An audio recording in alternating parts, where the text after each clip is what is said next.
Sabihan po natin, masigabong palakpakan, Senator Loren Ligarda. Maraming salamat. Magaling yata ang ating MC Bigyan nga ng magandang t-shirt. Ayan. Si Milky. Saan po ang mga taga-Doling masisipag? Saan si Salve? Wala ngayon. Pero para makilala naman nyo ang nagtatrabaho para sa gobyerno. Tayo, mga Dole coordinators ng tupad. Ilan ba kayo? Sa buong probinsya kayo, di ba? O region? Provincial. Sino po sila? Taga Nasugbu Municipal Office. Ayan, nasisipag din. Saan ang ating peso? Peso Nasugbu. Ha? Peso, hindi. Yung peso Nasugbu.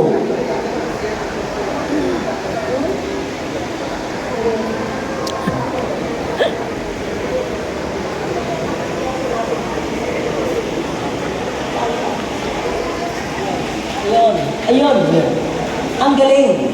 Una, ang peso, siya po ang nagmamatching ng mga nangangailangan ng trabaho, yung mga may skills o talento, at yung mga naghahanap naman ng mga magagaling o kailangan ng empleyado. Tama?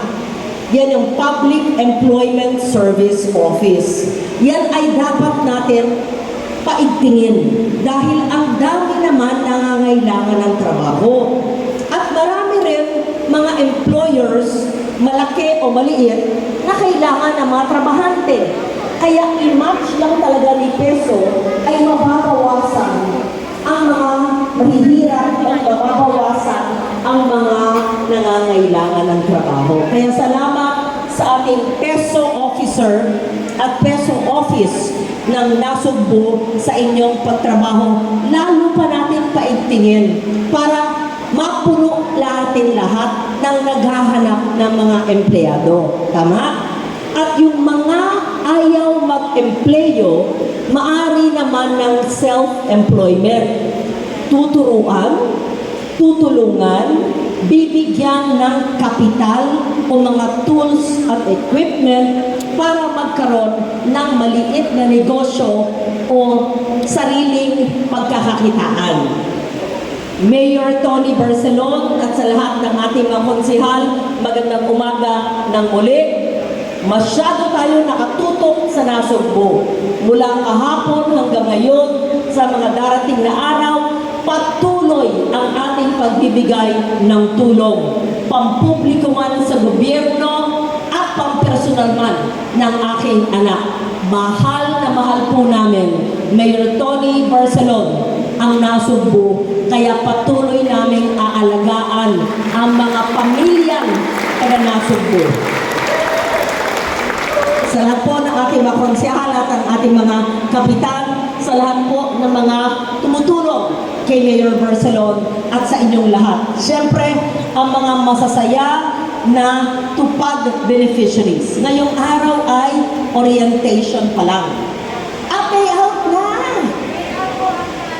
Ha? Tanggalin mo mask mo. Meron. Okay.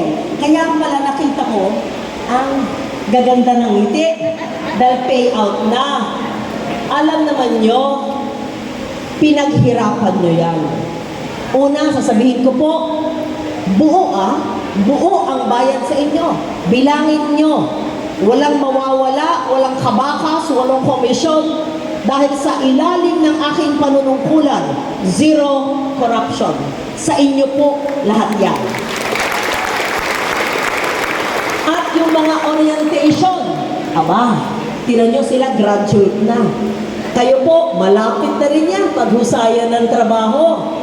Importante, mabigyan natin lahat ng pagkakataon para matupad ang pangarap, para magkaroon ng konting pagkakakitaan. Pero hindi ito sapat 10 araw, 1 buwan man lang, kailangan permanenteng trabaho. Kaya yun ang gusto kong mangyari at yun ang hinihimo po ang ating peso at si Mayor Tony Barcelon kasama ang Dole na sabihin niyo sa akin, ang permanenteng trabaho kailangan nyo or ang negosyong gusto nyo, tutulungan ko kayo kasama ang anak ko si Leandro Legarda Leviste para matupad ang inyong pangarap. Dahil ang tupad ay band-aid solution, panandalian. Huwag nyo itong it's yan ha. Huwag nyo yan isugal. Huwag nyo isigarilyo. Huwag nyo sayangin. Pagbibigay ng kanyang inang senador sa mga nangangailangan ng dole tupad, meron siyang sariling programa para sa kabayan at ayaw ko rin alamin. Dahil Yan mga gagawin ko mamaya, iuuna ko na agad aray pag alam ko na perma na kayo. Ang bawat isang pamilya ay may karapatan at patas ang kanyang pagkakataon na magkaroon ng ayuda mula sa gobyerno gaya ng dole tupad. So in short, it's not politicized. Walang tumitingin. Wala yata. Kulay ng politika. Pantay-pantay ang pagkakataon para magkaroon ng tupad sa lahat na nangangailangan pamilyang taga-nasod ko. Yan po ang aming adikain at yan po ang dapat ginagawa. Si Ariel pala, nakapanghingay na din ng puwan. Gabi. Maliban po dyan, ipapaalala ko sa dole kay RD Buenafe at sa staff ko in charge yung pinangako ko po na fishing boats. Antipain. Fishing boats po para sa Nasugbu na galing din sa pondo ng dole. Yun, di ba? Dole Kabuhayan. Yun, fishing boats. Kaya merong mga mangingisda mag-orientation para sa dole tupad. Hindi po yun ang aking tinutukoy. Nangako ako nung isang buwan ng dole kabuhayan na bibigay sa mga mangingisda sa coastal barangays ng Nasugbu. Kung hindi ikaw yung in charge, si Hana, kung sino man, pakitawagan ngayon si RD Benafe, ano ang status niya. Ganon ko kamemorya ang aking pinapangako sa mga tao. Maliban sa kabuhayan, maliban sa dole tupad, meron po tayong dole GIP, Government Internship Program. Ano po ang ibig sabihin nito? Maaari po tayong kumuha ng maski dalawa sa kada barangay o mayor para maging trainees na may sweldo. Ikaw muna. I think yung sweldo ay 500 more or less 520 a day. 22 days. No, how many days in a month ang trabaho? 22 days. So, 520 pesos po times 22 days.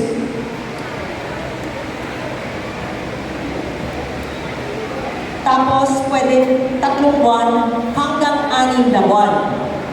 So, magpalista po. Hahayaan ko na po si Mayor Barcelon, kasama po ang ating mga barangay captains. Kay peso ko na po, mamili po kayo ng 2 dole GIP na sasailalim sa atin na may kapasidad, dapat 30 years old and below, pwede na rin mas matanda. Pwede rin mas matanda na eh. Dati po, yun ay para sa kabataan lang. In-adjust na po lahat ng gustong mag-opisina sa barangay. Pwede sa barangay, pwede rin sa munisipyo, pwede rin on field na anong gagawin. Bibilangin. Sino na ang naka-AIC sa DSWD? Sino ang 4P families? Sino ang nakadole tupad na? Sino ang may kabuhayan na hindi pa nakarating yung kabuhayan? Sino ang may high blood pressure, kailangan ng maintenance? Kasi pagdating sa atin ng mga impormasyon na yon, ang gagawin ko naman, lilista natin yung mga kailangan ng maintenance medicines, ilalagay natin sa barangay para lahat ng may high blood, doon na lang kukunin 30 days, hindi na bili ng bili. At kawawa naman minsan wala ng trabaho, paano na yung high blood? We will provide, opisina ko at DOH or ang Lincoln Legarda Leviste Foundation ng anak ko ng libre maintenance medicine sa bawat barangay. Kaya po, hindi lamang ito Dole Tupad orientation at Dole Tupad payout. Ito po'y paglunsad ng ating Dole GIP program na sana ngayong Oktubre ay matapos nyo ang pagkuha 42 barangays, di ba? O 42 times 2 lang, 84, dali-dali yan, kaya mo gawin na yung araw na yan. O sino ang gusto nyo mag-report sa barangay at yung 84 na yan, ipupulong ko at under kay Peso. Ayun. Di ba ang gaganda po ng programa natin? Tapos, lahat po kayo, pwede magpunta sa Facebook page ng Lingkod Legarda Leviste. Sa mga nangangailangan po ng medical assistance, huwag na kayong maghanap, pumutang kung saan. Sagot ko po lahat ng inyong pangangailangan medical. Sino yung staff ko in charge? Si Hana. Nandito ba siya ngayon? Wala. Pero alam niyo yun. Pag pumunta sa Facebook page at kailangan ng pa-check up o masakitan siya, masakit ang ulo, sabihin lang po nyo, hindi lang sa Nasugbo, sa lahat ng ospital sa Batangas, sa Cavite, sa Makati, sa Quezon City, Heart Center, PGH, sakop po, meron pong guarantee letter bibigay ang aking tanggapan para sakop po lahat ng medical na tulong po para sa inyong pamilya.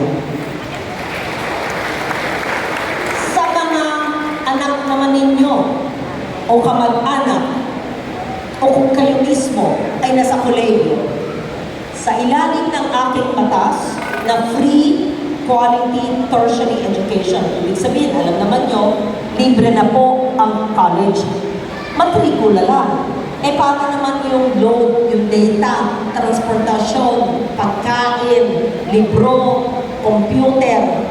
Kaya, meron po akong programa, kasama po ang aking anak, na libreng AIX scholarship assistance, 10,000 pesos sa kada scholar, at kung hindi ko na kaya sa publikong pondo, ay sasagutin ng aking anak yung 10,000 per student sa bawat naka-enroll sa State University dito sa Nasugbu.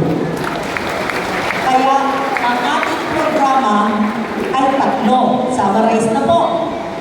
Follow Lingkod Legarda Leviste. Subscribe po sa page. Libre naman po yan. Tulong medikal